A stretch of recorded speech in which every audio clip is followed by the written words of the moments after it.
The inauspicious houses, they are primarily the Dushtanas, the 6th, 8th, and 12th house. Right? They make our life hard and they cause disruption and delay. Then there are the 2nd, 3rd, and 11th house, and they are less troublesome. It's the planets in the Dushtanas where we undergo severe struggles and challenges. Particularly, of course, when the planets are also afflicted in those houses. Right? The Dushtanas by themselves cannot cause serious disruption or destruction. But when planets are afflicted in those Dushtanas, when they're in bad dignity or when they are separated by Saturn or Rahu, that's when a Dushtana house becomes a major contributor towards the decline and even destruction of a planet's indications. So whenever you see a planet in the 6th, 8th, or 12th house in any Varga, then you need to carefully assess the extent of the inauspiciousness of the planet. Right? If a planet in a Dushtana has to face several other inauspicious influences, then its eventual destruction is almost certain.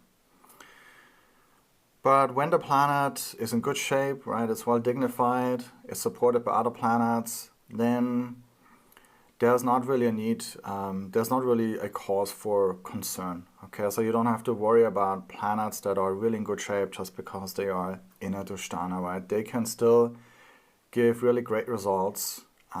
They can produce something that's solid and long-lasting, but of course that will come at a higher cost.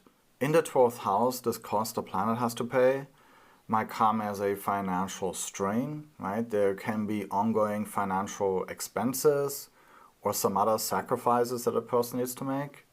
All right, maybe they need to spend an extra amount of money or put in a lot more time, or someone other give a part of themselves. So let's say if Venus is in the 12th house, then a person needs to just accept and tolerate extra expenses as part of their marriage, right? They marry someone whose lifestyle or circumstances require higher expenses than they would normally have in their marriage. And so the marriage becomes a greater financial burden for them. Now, in the case that Venus in the 12th house is also severely afflicted, then that might mean that because of their marriage, they might lose all their money, and they might actually get divorced, right? Because the 12th house can cause the loss of marriage as well, or both can happen at the same time. Right? Let's say if Venus is debilitated in the 12th house, then the marriage partner might just squander away all the money. And so the other marriage partner eventually might just be fed up with that person and just leave them. Okay? Now, if a planet is doing okay in the 12th house, then don't expect those dire results, right? If the planet is okay, or even if it's particularly if it's doing great, then a person just has to accept some sacrifices, like here in the marriage with Venus in the 12th house. So now let's talk about the 6th house. The 6th house represents obstacles and challenges, and those challenges can be health problems, it can be financial problems such as debts, and it also can be conflicts with people. Okay. Now the 6th house, of course, can also cause delays. The results of a planet in the 6th house are usually always delayed, and a person needs to deal with a lot of problems first and be very dutiful for a long time before they really get what they want.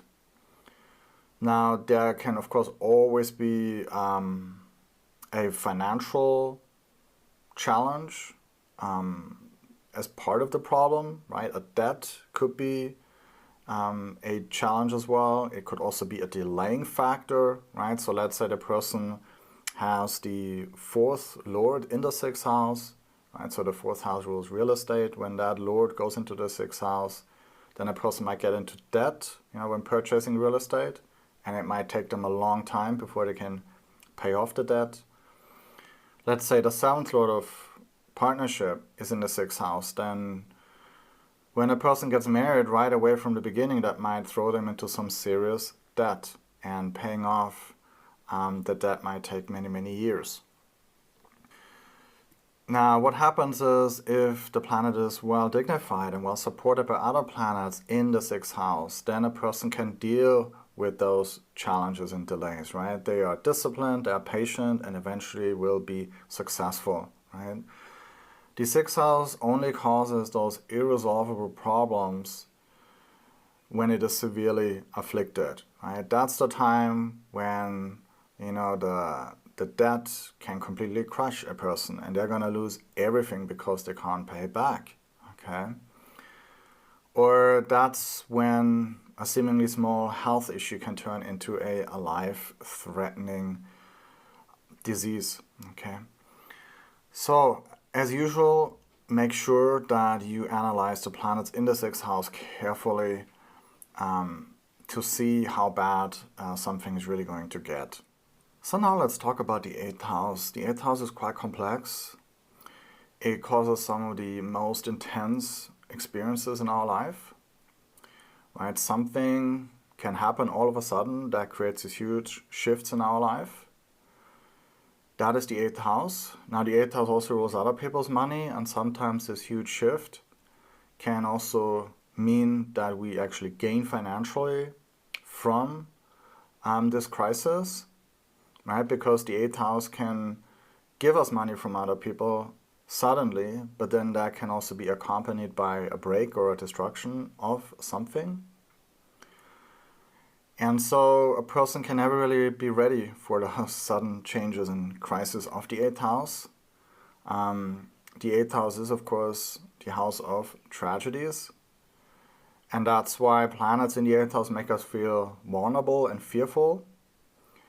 They make us aware that at any moment anything could be possible and everything could be over.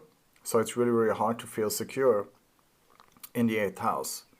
So let's say the person has the second lord of finances in the eighth house, then they're going to feel very vulnerable and fearful about their finances, right? There's going to be a lot of instability and fluctuations with regards to their money. And they might constantly be worried about perhaps not having enough money or losing their job, or perhaps for this big financial crisis to happen in their country, right? And so again, it comes down to the condition of the planet. Is it just fear, or is it something that can actually happen in their life, right? That of course depends on the condition of the planet. The eighth house rules our weaknesses and also astrology. And this is the ultimate purpose of astrology, right? To help us overcome our weaknesses.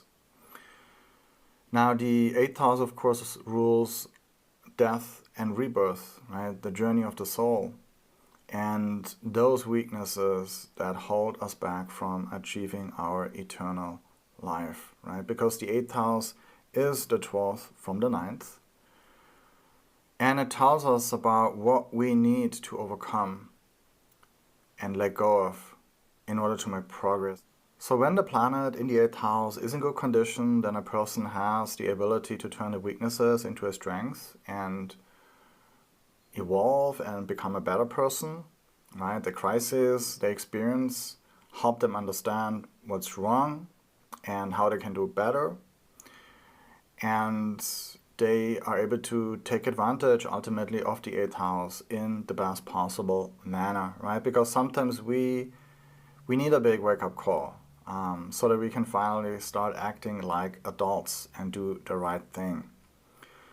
But when a planet is afflicted in the 8th house, then a person is unable to respond properly to a wake-up call, right? They have a hard time learning from their mistakes, right? They're unable to do the right thing, even in the face of, going through those worst types of experiences in their life.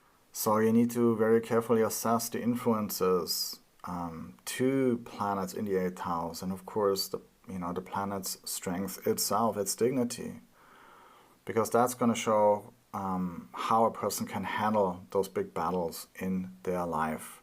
Are they getting defeated on the battlefield, or are they becoming stronger and stronger with every battle and eventually start winning and succeeding?